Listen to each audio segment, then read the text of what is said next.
Por que estudar precisa virar um hábito? Não precisa virar um hábito, Janaína. Estudar não precisa virar um hábito se você não... É interessante que vire um hábito porque todo hábito ele é economicamente mais viável, né? Um hábito ele é economicamente mais viável, um comportamento que virou um hábito fica economicamente mais viável do que um comportamento que não é um hábito, entendeu? Deixa eu botar aqui, vamos falar sobre isso, acho que é um bom tema. Por onde a gente começa? Bom, a Janaína, salvo engano, desculpa se eu errei o seu nome, não estou me recordando aqui, me perguntou por que um comportamento de estudar precisa virar um hábito. Você não precisa ter o hábito do comportamento de estudar. Tem muitas pessoas que estudam momentaneamente na vida, passam ali o que elas precisam passar. Eu digo estudam de uma maneira organizada, estruturada, voltada para um objetivo, visando um foco específico e com o objetivo de conseguir avançar na capacidade interpretativa e nos conteúdos, né? Obviamente, todos nós, durante toda a nossa vida, a gente acaba sempre aprendendo, a gente continua aprendendo. Seja você um aluno de física atômica, seja você, sei lá, uma pessoa que presta qualquer serviço cognitivamente simples, né? Você tem que precisar se atualizar, precisar continuar estudando, etc. Então você não precisa obrigatoriamente transformar o comportamento de estudar em um hábito, mas é interessante que você o faça, porque na medida em que você automatiza o comportamento de estudar, você começa a reduzir a quantidade de esforço que você manda para aquele comportamento e, portanto, você consegue fazer mais blocos em unidades de comportamento, de tempo de estudo ou de intensidade de estudo por um valor muito mais baixo de energia. A pessoa que tem o hábito de ler, provavelmente ela gasta menos energia, tanto cognitiva quanto de motivação para engajar numa leitura, do que uma pessoa que não tem o hábito de ler, entendeu? Isso é meio óbvio, né? Isso é meio óbvio. Acho que todo mundo concorda. Na mesma forma, vou ligar minha velhinha aqui para dar um cheirinho. Vocês usam vela? Velinha? O pessoal me mandou aqui esses tempos um monte de velinha. Eu gosto de ligar para acender ela para ficar dando um cheirinho. O que eu tava falando? Mesma lógica acontece com as pessoas que conseguem fazer dieta, cara. Tem pessoas que conseguem fazer dieta sem esforço algum e você muito provavelmente conhece essas pessoas. Elas conseguem fazer dieta sem nenhum esforço, enquanto nós, meros mortais, precisamos deslocar um bloco gigantesco de esforço para conseguir manter minimamente uma dieta e falhamos miseravelmente assim que o final de semana bate à nossa porta. É verdade ou não é? Você que está aí do outro lado. Pois é, e aí a gente sempre tem aquele nosso amigo que provavelmente flerta com instâncias demoníacas que consegue fazer dieta sem esforço algum. Você pergunta, mas meu amigo, você não vai comer essa pizza conosco nesta bela noite enquanto a gente está aqui comemorando com todo mundo? Você vai ficar realmente só na água e comendo essa marmitola? Por que você não come a pizza, cara? Come a pizza aqui. Eu não gosto, não faço muita questão de comer pizza. Evidentemente essa pessoa tem claras ligações demoníacas ou está possuído por forças místicas, as quais a gente não tem ainda tecnologia suficiente para entender, salvo se a gente for visitar os artigos neurocientíficos que falam sobre sistemas de hábito. Aí a gente começa a compreender o porquê que para este tipo de pessoa, que comumente é entendida como uma pessoa, né, que anda na escuridão, a gente começa a entender por que essa pessoa não precisa se esforçar tanto para fazer aquele comportamento, porque para ela virou um hábito. É isso que é o hábito, tá? Hábito é você fazer um comportamento semi-automatizado ou automatizado, no qual você não precisa direcionar o seu comportamento para aquilo, cognitivamente falando, e também você tem um custo reduzido de energia, de esforço para cima para fazer aquilo. Tá? Aí, para você automatizar diferentes comportamentos, depende, obviamente, de qual comportamento você está automatizando. O comportamento de beber água é totalmente diferente do comportamento de estudar, porque o comportamento de beber água, você tem poucas barreiras nesse comportamento. Simplesmente você deixar uma garrafa d'água cheia d'água perto de você, você estica a mão, não tem nem esforço metabólico, né?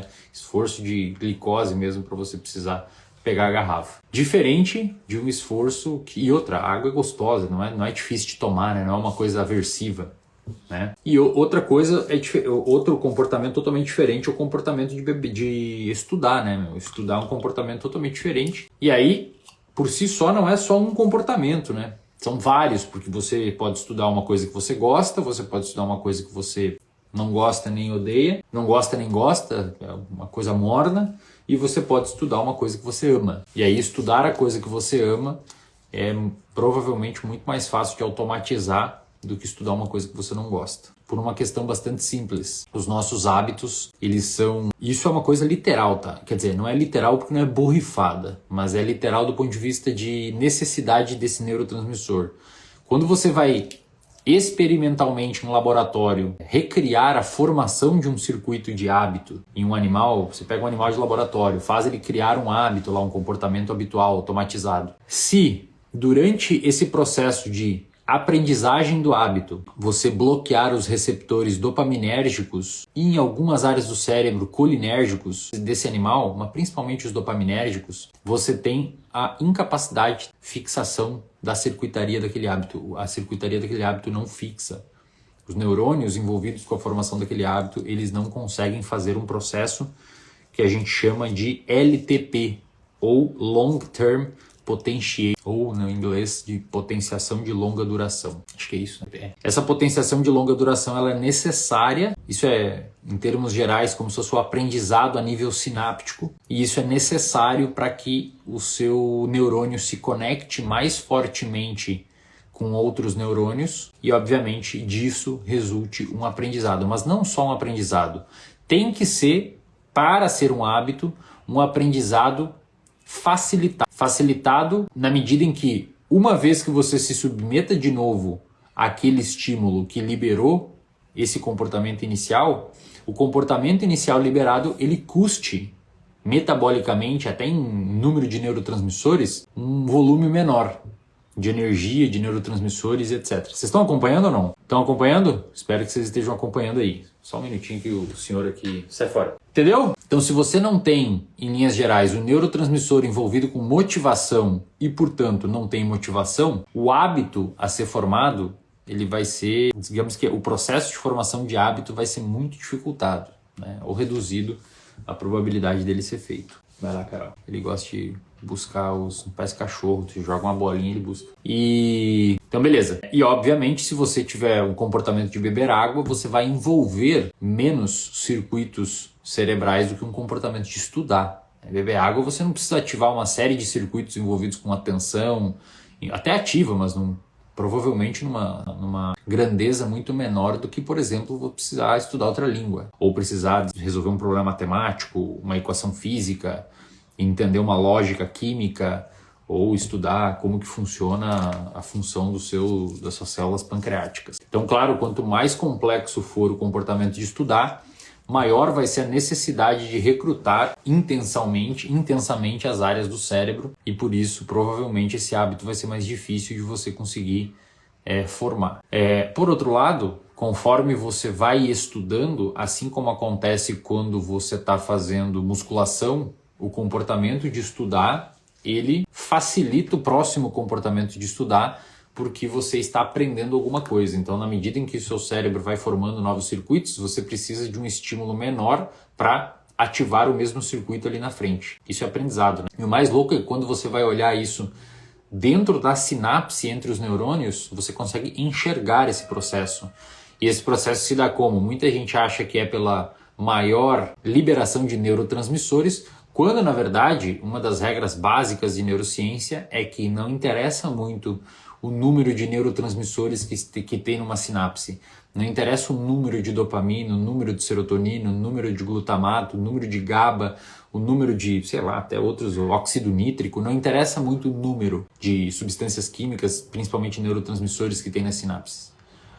Importa o número de receptores, ou até mesmo uma equação que envolve número de neurotransmissor por número de receptor por número de enzima, né, ou de canal transportador. Então, na medida em que você estuda mais, o seu cérebro se reconfigura fisicamente mesmo para que você consiga lidar melhor com o estudo subsequente, com o estudo que vem ali na frente.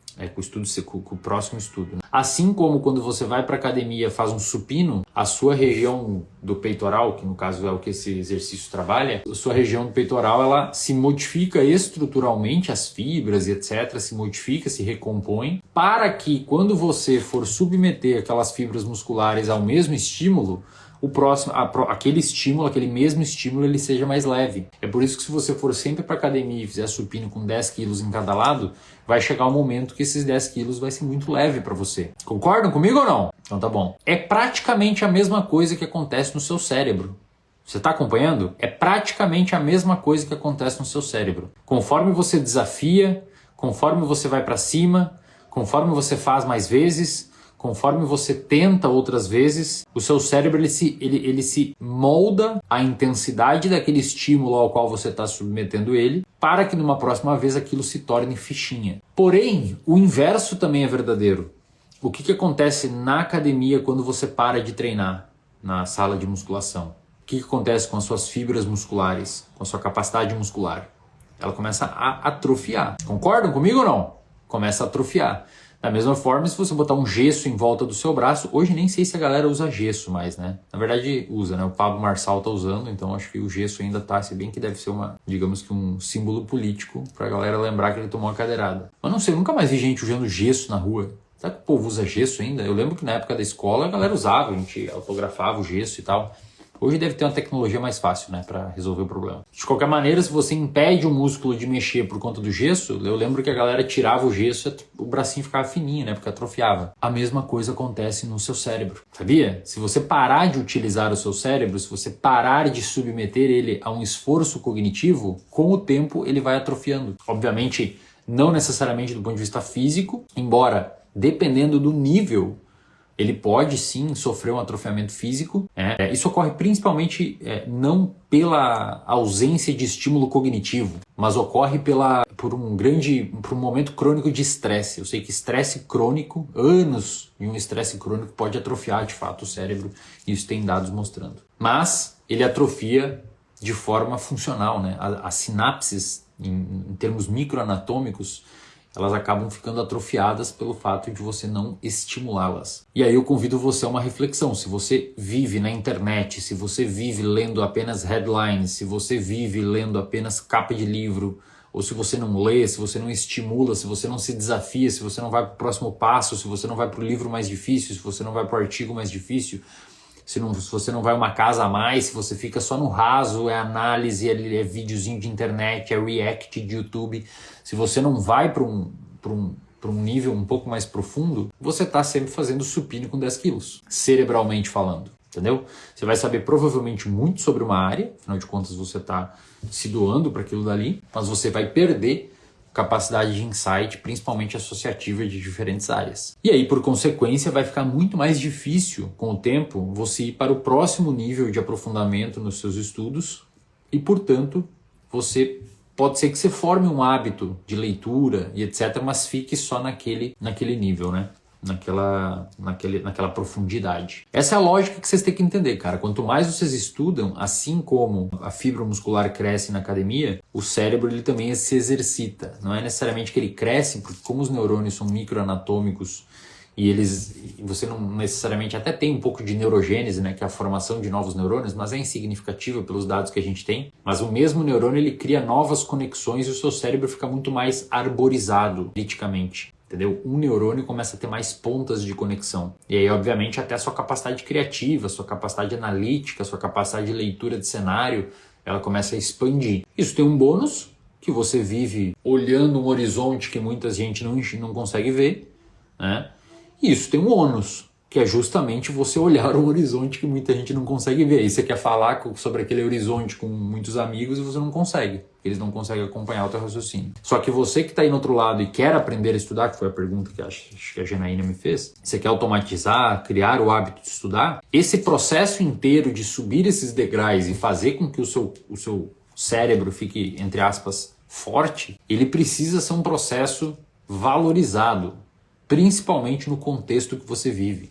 Tem que ser um processo reforçado, tem que ser um comportamento recompensado e não punido. Se ele for punido, aí existe a probabilidade de você não conseguir executar ele com o tempo ou no tempo suficiente para se transformar num hábito. Então, uma das maneiras de você conseguir tornar fácil o processo de criar um hábito de estudar é conviver com pessoas que estudam, conviver com pessoas que gostam de estudar, conviver com pessoas que valoram o estudo, conviver com pessoas que batem nas suas costas quando você aprende uma coisa nova e verbaliza essa coisa na sociedade, na sua micro-sociedade, né? na sua relação ali, na sua comunidade. E não o inverso, né? Você aprende uma coisa nova, fica empolgado em falar essa coisa nova e as pessoas te punem por isso, falam que você está se gabando, que você não sei o quê, que é nerd, que só pensa em estudar, que não se diverte, que a vida é muito mais que os livros, sabe? Aquelas frases clássicas que a gente escuta por aí. Ou além, que é uma punição velada, também chamada atualmente como passivo-agressivo. A pessoa ela não está sendo explicitamente punitiva com você pelo fato de você nutrir comportamentos que aumentam o seu nível intelectual, mas você vê que veladamente isso existe. Na medida em que te convidam menos para as coisas, na medida em que é explícito, né? As pessoas às vezes acham que não, mas fica claro quando alguém está sendo mal educado com outra pessoa, né? Aí você vai falar, pô, mas é meu grupo de amigo, como é que eu vou? Pois é, bem-vindo ao mundo adulto, onde a gente não tem tudo que a gente quer e as coisas tocam nesse sentido. Agora, claro que você pode nutrir para com você um pouco de autocompaixão, que é aquilo de você entender que nem todas as pessoas, e acho que isso é um processo que você adquire com a maturidade, acho que conforme a maturidade ela vem entrando na sua casa, às vezes de forma até sem ser convidada, e isso é bom, né? Já que forçadamente a maturidade chega até você e isso faz com que você repense uma série de ideias que você tinha previamente, que você mude o seu comportamento com novas evidências, à luz de novas circunstâncias, a não ser que você seja inflexível cognitiva e comportamentalmente. Aí você não vai conseguir mudar o seu comportamento e você corre o risco de se tornar uma pessoa de muito difícil convivência. Mas acho que esse não é o seu caso. Então essa maturidade vem vindo e você começa a criar uma ideia, uma visão diferente e desenvolver a sua autocompaixão, né? Auto para você, autocompaixão, que é o quê? Você entender que no círculo social que você convive, nem todas as pessoas valorizam determinados comportamentos como você valoriza.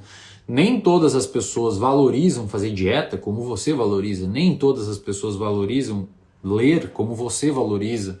Nem todas as pessoas valorizam política como você valoriza. Nem todas as pessoas valorizam pets, filhos, religião. Bota aí qualquer palavra que você quiser, como você valoriza. Aí você tem uma escolha. Ou você vai agir de uma forma proselitiva, né? Você vai tentar de toda forma convencer aquela outra pessoa das suas ideologias, e isso inclusive pode correr o risco de romper o seu relacionamento com essas pessoas. E tudo bem, é um jogo que você, se quiser jogar, tem que estar disposta a cumprir as regras e entender que se a pessoa não quiser, ela pode se afastar, é o direito dela. E isso envolve inclusive relacionamento. Ou você pode falar, bom, entendi que existe uma fronteira e daqui para lá eu não vou me meter, mas também eu não posso ficar me cobrando de estar aqui no meio da galera se a galera não nutre as mesmas coisas que eu, porque eu tô ciente. Então você tem outra opção, ou você se afasta, ou você fica ali correndo o risco de ser eventualmente ignorado, eventualmente, enfim, né? É a vida adulta, como eu disse. Depois que você passa dos seus 30 anos como este que vos fala, você começa a mudar algumas coisas nas suas vidas, né? Espero, pelo menos. Espero que vocês também o façam. Então é isso, entendeu? Se você quiser... Agora, uma coisa eu posso dizer com razoável grau de certeza. Vocês sempre me zoam, que eu falo sempre razoável grau de certeza. Por quê? Porque certeza não tem como ter. A única certeza que a gente tem é que a gente vai morrer. O resto é debatível, né? O resto é passível de convencimento. A vida é um jogo de convencimento. Então a única, com razoável grau de certeza aí, baseado nos meus últimos quase 10 anos, talvez, 8 anos estudando psicologia e neurociências comportamental, eu poderia dizer com razoável grau de certeza para você que, e aí eu convido a todo mundo que esteja aqui nessa live, que estuda esse tema, a comentar depois ali no final da live, para se concorda ou não, mas assim, baseado no que eu estudei, eu diria para você com razoável grau de certeza, grifo meu, que a melhor forma de você construir um hábito é estando próximo de pessoas que têm aquele hábito. Não significa que você vai construir o hábito, mas a probabilidade é muito maior. É muito maior. Se você vive próximo de pessoas, é o ambiente. Se você vive próximo de pessoas que estudam, cuidam do dinheiro, vivem uma vida simples, gostam daquilo, são de boa, são pessoas gentis, são pessoas educadas, são pessoas que leem, são pessoas que, gostam de... Você vai começar a inclinar o seu comportamento para aquele lado. Muitas vezes sem você querer. Se você botar um esforço ativo, provavelmente vai ser até mais rápido. Significa que você vai ser aquilo? Provavelmente não. Provavelmente não, porque você tem a sua parte, tem a sua história, tem as suas vivências, tem as suas memórias, tem as suas experiências, tem as suas inclinações, tem os seus objetivos, tem as suas ideologias, enfim. Mas você vai beber muito forte daquela fonte que vai alterar algumas coisas aí no seu comportamento, com certeza. E o inverso também é verdade, né? Se você viver num monte de pessoas que têm hábitos que você não gosta, por exemplo, basta eu começar a falar com pessoas que falam muito palavrão, eu começo a falar palavrão. Eu volto pra casa dos meus pais, eu começo a ter sotaque gaúcho. É muito louco, cara, entendeu? E aí, claro, cada um de vocês aí vai ter o seu nível do quão modulável vocês são. Geralmente, e é importante, eu repito 20 vezes, porque a normalidade da sociedade, acho que excluíram a capacidade, devem ter tido uma lesão generalizada na área do cérebro que escuta a palavra em média e geralmente. Vou lá e falo, em média, as pessoas, os homens têm 1,78 m. Em média, os homens têm 1,78 m. Os caras, pô, mas o meu pai tem 1,90 m. Porra, velho. Então é bom sempre enfatizar. Geralmente, as pessoas mais moduláveis, geralmente, em média, são os mais jovens. Em média, geralmente, as pessoas mais resistentes à modulação, né, à influência dos outros, são as pessoas mais velhas. Ah, mas o meu pai... Ele é uma exceção. Ah, mas o meu sobrinho de 16 anos, a gente não consegue influenciar ele. Tudo bem. Ponto importante. Os adolescentes, geralmente, em média, eles são mais influenciáveis pelos pares. E depois eu vou voltar na sua pergunta do estudo. Eu ainda estou respondendo ela, tá? Esqueci seu nome. Me desculpa. Raquel, desculpa. Eu tenho muito problema com nome. Sério, é muito problema com nomes. Isso é uma dificuldade muito grande. Autores, eu não lembro os nomes. Eu sei o que o cara falou, mais ou menos o século, mas eu não sei o nome. Então o problema não é pessoal. Os adolescentes, em média, eles são mais modulados e influenciados pelos pares. E isso tem diversos estudos mostrando. Por quê? Porque neurobiologicamente os adolescentes têm uma grande deficiência. E não é uma deficiência metafórica, é física. Que é a imaturidade de uma região importante do cérebro.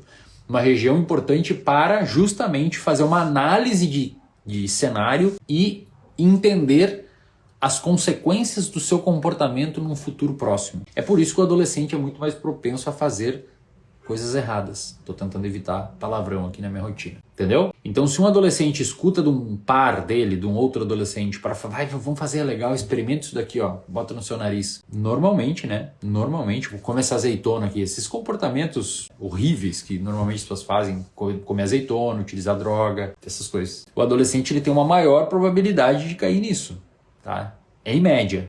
E isso é experimentalmente mostrado, cientificamente mostrado com muita robustez e replicado e etc. O adulto ele já tem um pouco mais de dificuldade, né? O adulto, a pessoa tenta influenciar o adulto.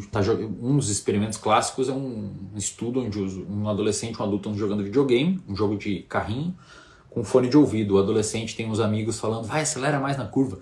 O adolescente ele toma, e esse joguinho vale moedinhas de troca, né? O adolescente ele assume comportamentos de risco muito mais frequente do que o adulto quando alguém está falando nele. E o adulto tem outro adulto falando no ouvido dele e ele ignora mais, tá? Porque é maturidade, né, cara? Com o tempo e com maturidade você começa a ligar menos para as outras pessoas. É normal isso acontecer, em média. Talvez você seja uma pessoa do outro lado da tela, com 40, 45 anos, que se preocupa muito com as outras pessoas, com a opinião dos vizinhos, da sua família. Por quê? Porque muito provavelmente você vive num ambiente assim. E isso foi reforçado, foi mostrado para você, tá? Ok? Então, o que isso tem a ver com o estudo que a gente estava falando lá no início? Então, perceba que se você quer criar um contexto onde o comportamento de estudar se transforme num hábito, é inteligente que você viva num ambiente e tenha experiências que envolvam pessoas e conteúdos sobre isso. Fica muito mais natural, fica muito mais normal você automatizar esses comportamentos, tá? É mais fácil você fazer isso.